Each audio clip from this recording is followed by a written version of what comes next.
no es tan sencilla, al menos en mi opinión, la predicación como hace un par de semanas. Entonces, ya de primera, bueno, ahí va el aviso navegante. Hace 2 semanas, lo que me movió a predicar sobre las primeras 4 bienaventuranzas de Mateo 5, del 1 al 6, fue una serie de televisión. Hoy me mueve terminar el resto de bienaventuranzas.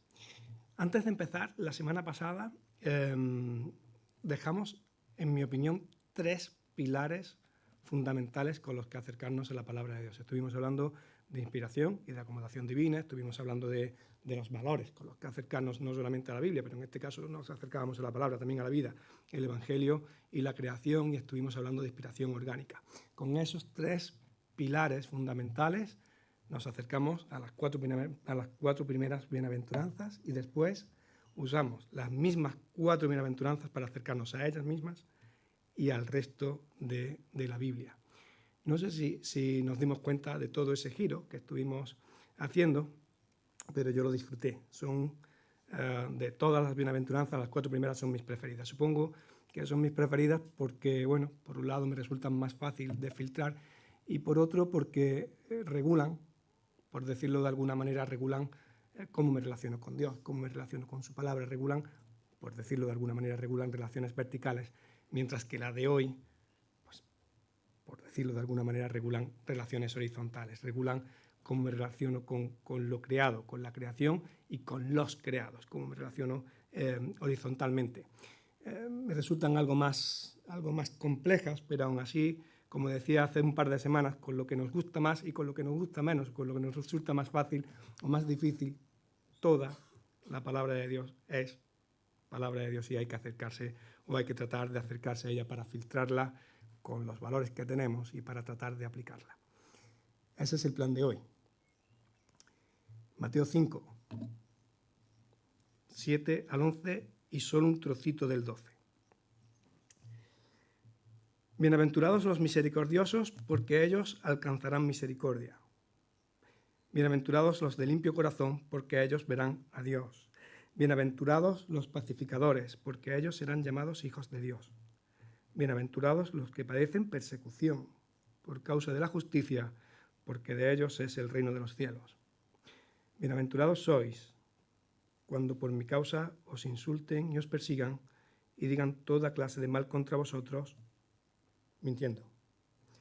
Gozaos y alegraos, porque vuestra recompensa es grande en los cielos.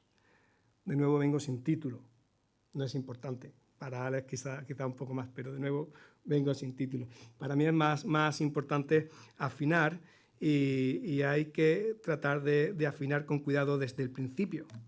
Bienaventurados los misericordiosos, porque ellos alcanzarán misericordia. ¿No me pasa?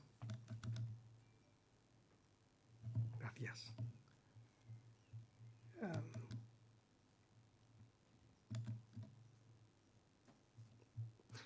Dejo 2 preguntas. ¿Hacia dónde vamos a lanzar la misericordia? Ya hemos estado orando. María Jesús afinaba en su oración para contestar la pregunta. ¿Y no parece que hay un poco de prosperidad en todo esto? ¿No hay un poco de dar misericordia para recibir misericordia? ¿No hay un poco de dar para recibir?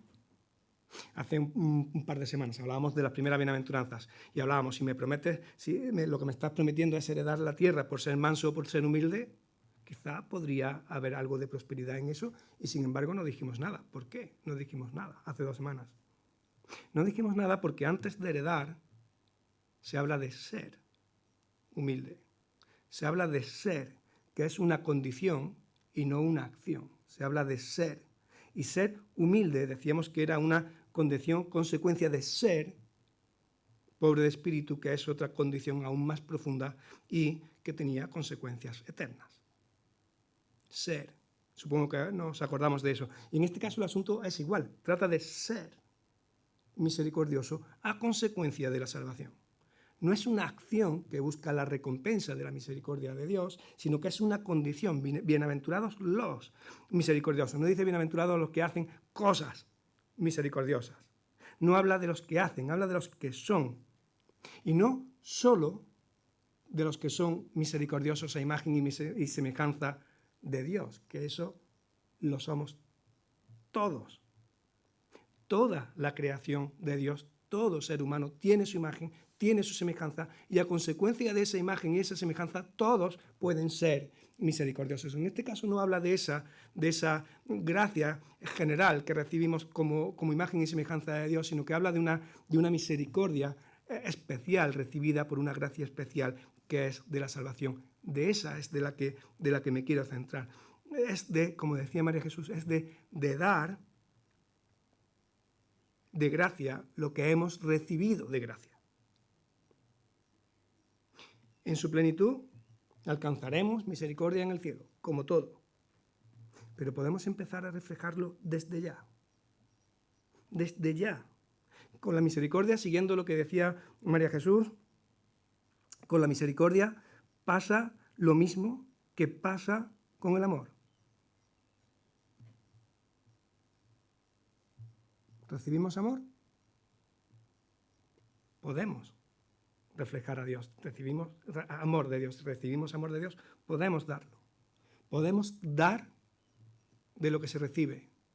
Podemos dar. Podemos hasta darnos. Dios se da a sí mismo en la persona de Jesús. Y yo no quiero hablar de dar nada.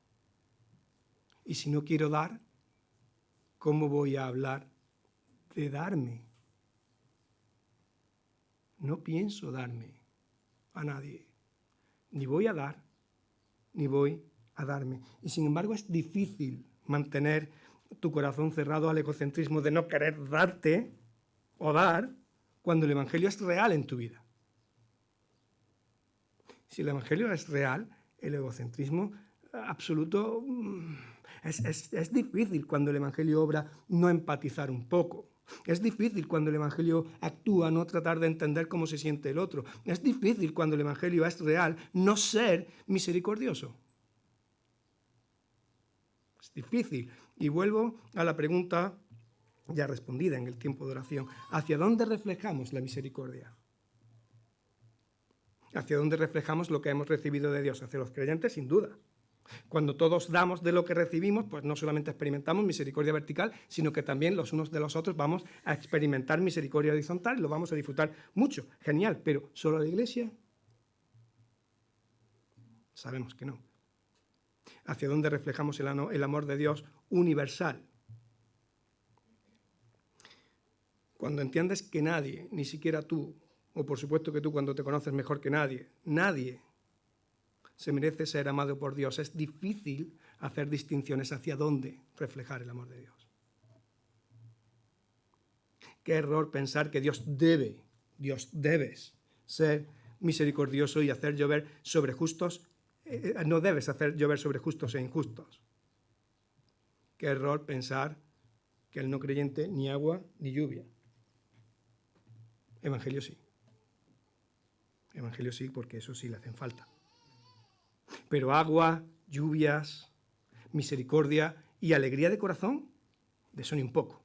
Arrepentimiento primero, luego ya veremos. Ni agua, ni lluvia, ni alegría del corazón. Eso para el justo. Solo para el justo. Hoy que estoy con el puntito humilde, para el justificado.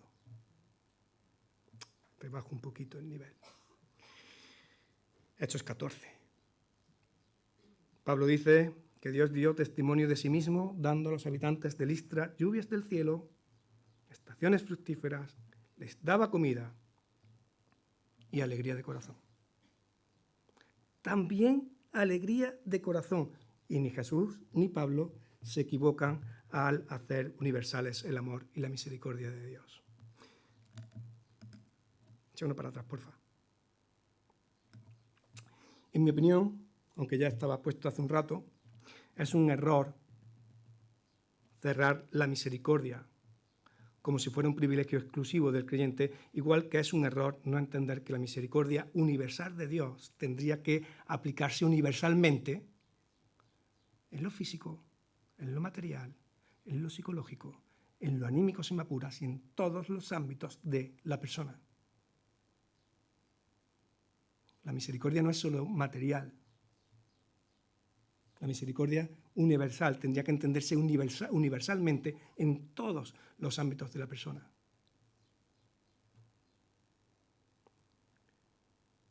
Me encanta ese matiz. Me encanta ese matiz. Y tenía pensado alargarme, pero creo que voy hablando un poco más despacio de la cuenta. Así que espero que, siendo amados y amando a Dios, espero que podamos amar y ser misericordiosos con los que nos rodean. Hay muchas personas que amas y son creyentes, y hay muchas personas que amas y que no son creyentes.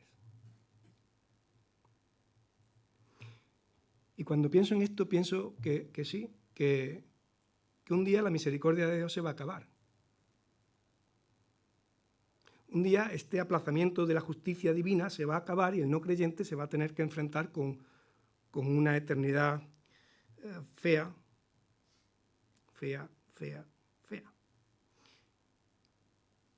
Pero mientras que ese día llega y lo pone Dios y no lo pongo yo,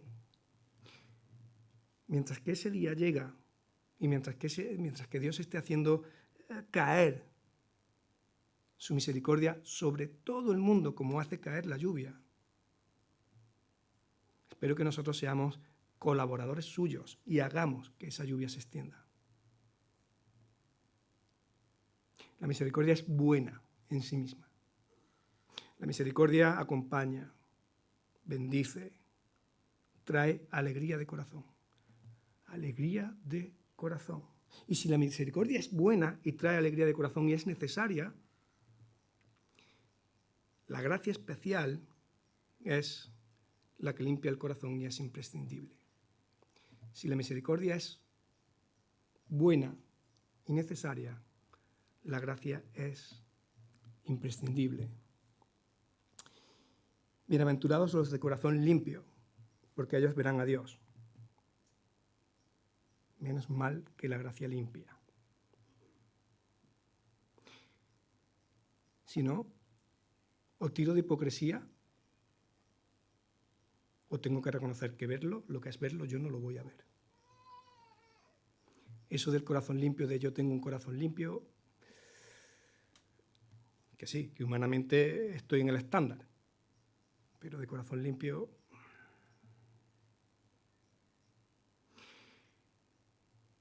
Y claro, cuando hablas de limpieza de corazón, estás entendiendo que es algo profundo, porque el corazón está ahí dentro y no se ve, y entonces si es una limpieza de corazón profunda, lo normal es que no veas la limpieza. Pero aunque no veas la limpieza, en principio, si por los frutos lo conoceréis, en principio lo que sí que se tienen que ver son las consecuencias de esa limpieza.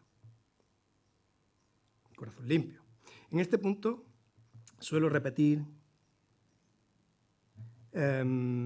más o menos la misma frase en diferentes contextos.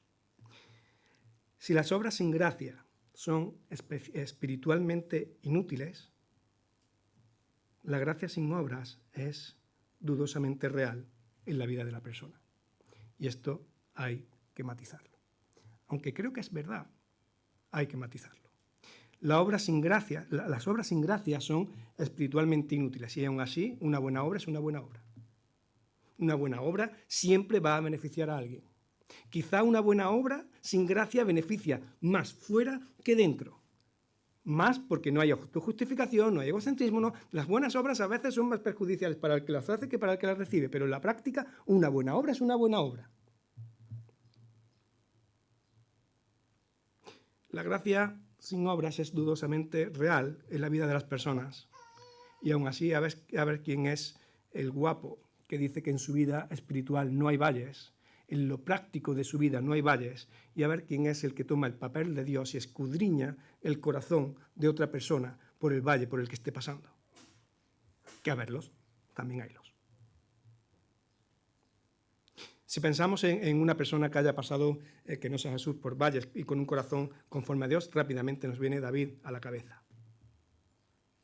David, corazón conforme a Dios. David, adúltero. para muchos asesino, como poco, para todos autor intelectual de ese asesinato. Y aún así, sin ser intachable por obras, aún así, lo del corazón conforme a Dios. ¿Cómo se come eso? Para mí es difícil de entender eso sin el Salmo 51 y sin el Salmo 86 como consecuencia. Salmo 51, aparta tu rostro de mis pecados y borra toda mi maldad. Aparta tu rostro de mis pecados, pide David, borra toda mi maldad, pide David, y crea en mí, oh Dios, un corazón limpio. El corazón conforme a Dios es el que arrepentido busca el perdón de Dios, y arrepentido gira 180 grados su actitud respecto a Dios. Y en el Salmo 86 dice: instrúyeme, Señor, para andar por tu camino. No quiero ser yo el que dirija, sino que quiero que tú seas mi GPS.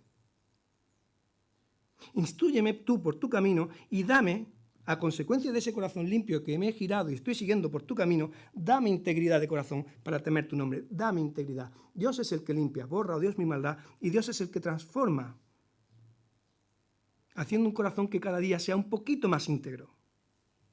Un corazón tocado por la gracia y un corazón limpio es un corazón arrepentido y es un corazón que es transformado y que crece en integridad. Se empieza a poner el listón cada día o cada vez más alto. Íntegro, un corazón íntegro.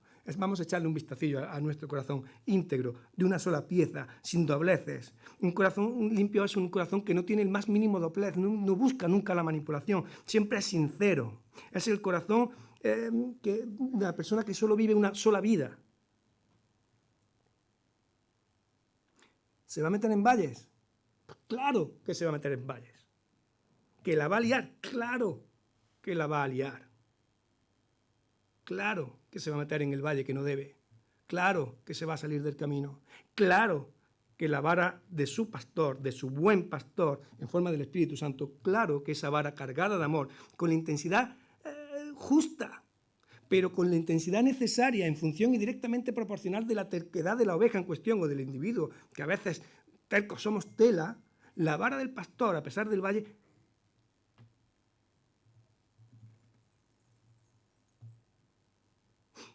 el corazón limpio es el de la persona que, por gracia, con valles y con colinas, vive una sola vida y que por gracia ha girado hacia Dios. Es honesto. Es honesto en su relación con Dios y es honesto en su relación con los demás. Es honesto en lo público y es honesto en lo privado. No pierde una pizca de privacidad en lo público, pero sigue siendo honesto. En su relación con Dios es transparente. Y en lo privado, en su relación con los demás, la transparencia toma una sustancia diferente. ¿Quién es así?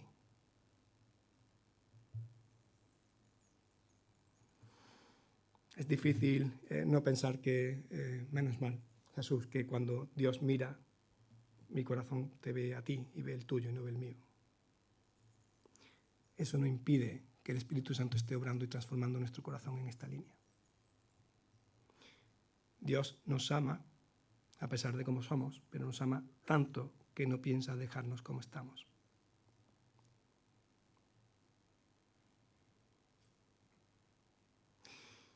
Menos mal que Dios, cuando mira mi corazón, ve el de Jesús, y entonces eso hace que en algún momento de mi post-vida yo podré ver a Dios cara a cara. No sé cómo va a ser, pero lo que sí que va a ser seguro es volver a ser plenamente humano con el extra del Espíritu Santo. Y con el extra del Espíritu Santo, o es mejor, o como poco va a ser tan bueno como fue ser humano cuando Dios creó al hombre. En mi cabeza creo que va a ser aún mejor, pero como poco, tan bueno. Es muy cortita, pero qué montón de cosas te genera la bienaventuranza. Pásame una. Bienaventurados, dichosos, pacificadores, los que trabajan por la paz, porque serán llamados hijos de Dios. Esta me parece súper curiosa. Me parece súper curiosa porque 5 capítulos más adelante lees a Jesús mismo decir: no creas que he venido a traer la paz a la tierra, he venido a traer la espada. He venido a poner conflicto entre el hombre con su padre, la hija con su madre, y luego sigue con conflicto y con conflicto. Entonces, ¿qué? ¿Me apunto a la pacificación o me apunto al conflicto? Según a quien le preguntes, mi hija estaría encantada de lo del conflicto. Seguro. Quizá hace 10, 15 años me habría apuntado, ya no. Me apunto a la paz. Ya no tengo ganas de guerreo. Creo que Lucas 11, 21 lo aclara muy bien. Cuando un hombre fuerte y bien armado cuida su hacienda, sus bienes están seguros. Pero si lo ataca otro más fuerte que él y lo vence, le quita las armas en que confiaba y reparte el botín. Antes de acercarme a escuchar por primera vez el Evangelio, creyendo en Dios, yo vivía, y no aceptando al Señor ni su salvación, yo vivía muy tranquilo, vivía en paz, vivía muy tranquilo conmigo mismo porque creía que estaba en paz con Dios, estaba en paz conmigo y en paz con Dios. Creía firmemente que nos veríamos en el cielo. Vivía en paz. Sin creer en Dios también se puede estar en paz. Me muero, no hay nada, vivo en paz conmigo mismo, en función de cómo tenga mi conciencia, pues ahí trato de capearla hacia un lado, hacia otro, y estoy en paz con lo que hago. Después de la caída hay una especie de paz.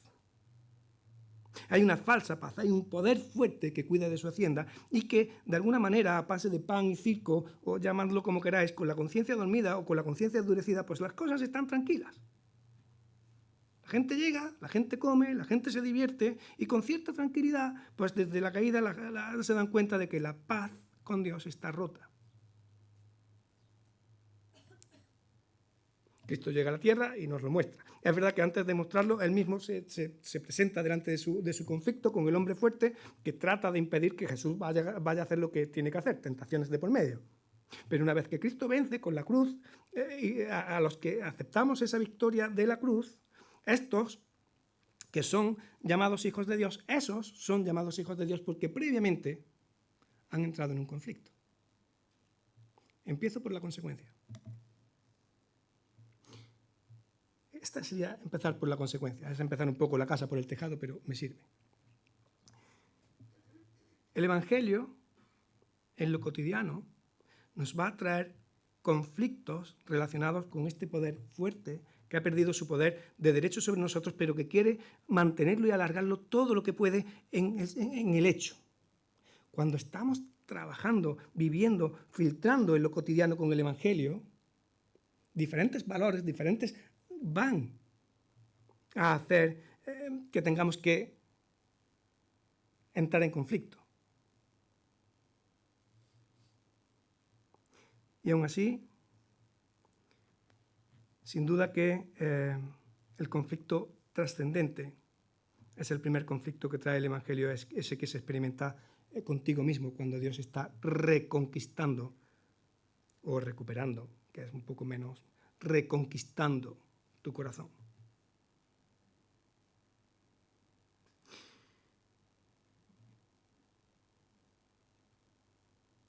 Continúo con la misma bienaventuranza, fusionando el resto para terminar. Trabajar no significa, por la paz, no significa estar en paz, ocioso y sin hacer nada. Trabajar y estar ocioso no es lo mismo, pero es que trabajar por la paz no significa vivir en paz.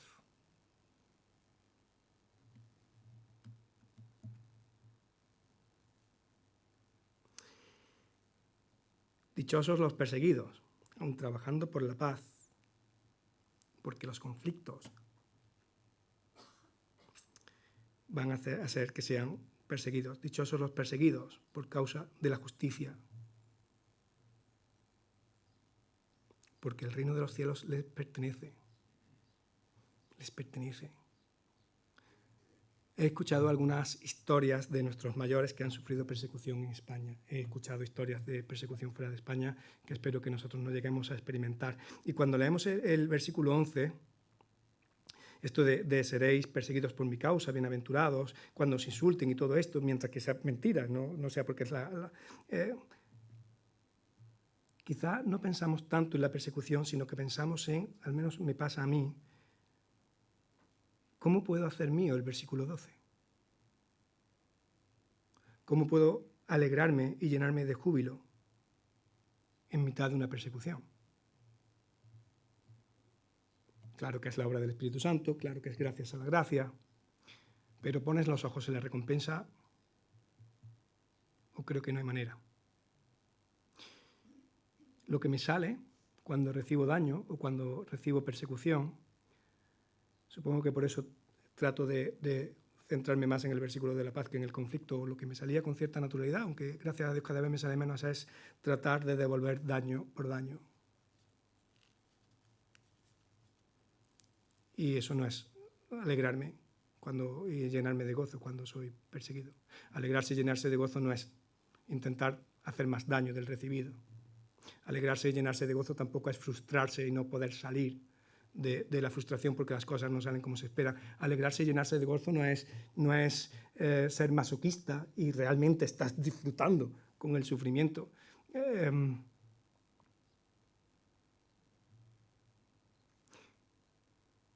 Del sufrimiento se puede aprender, y se puede aprender mucho y muy bueno, pero de aprender a disfrutar, creo que el abismo que separa estas dos cosas es grande.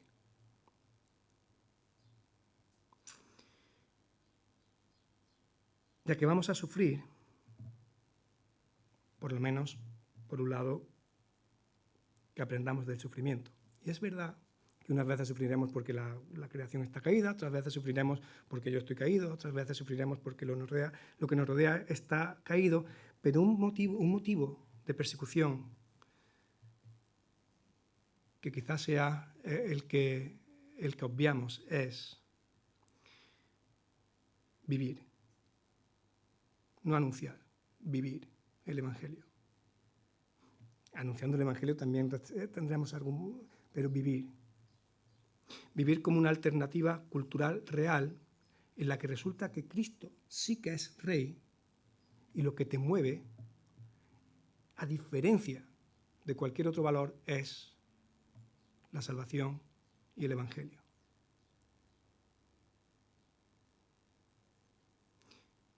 Si la salvación no es una realidad palpable en mi corazón, en mi tiempo de oración y en mi vida, difícilmente me voy a ver bienaventurado cuando sea perseguido por causa de la justicia que me da esa salvación. No sé si consigo explicar eso, o mis ojos se ponen en el cielo, o difícilmente podré ver esa bienaventuranza en mí.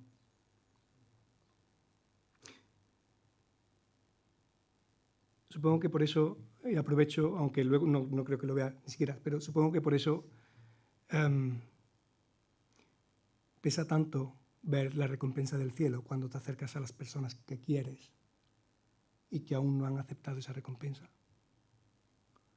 Porque quieres que la disfruten, porque sabes que es la leche. Y ahí vuelvo a entrar en conflicto, porque me cuesta entenderme bienaventurado. Termino. Si las 4 bienaventuranzas, sobre todo las 4 primeras, nos retan a vivir con un ojo en el cielo, el resto de bienaventuranzas, las que acabamos de leer, nos desafían a vivir con el ojo en el cielo, pero con el otro ojo y con los pies en el suelo.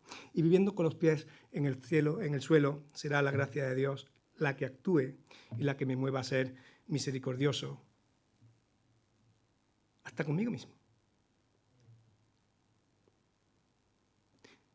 Porque si es verdad que existe el don perfecto, que no es misericordioso con nadie, en el abanico de posibilidades también está el del látigo, de 45 latigazos cada mañana, y que no es misericordioso con uno mismo, por el motivo que sea.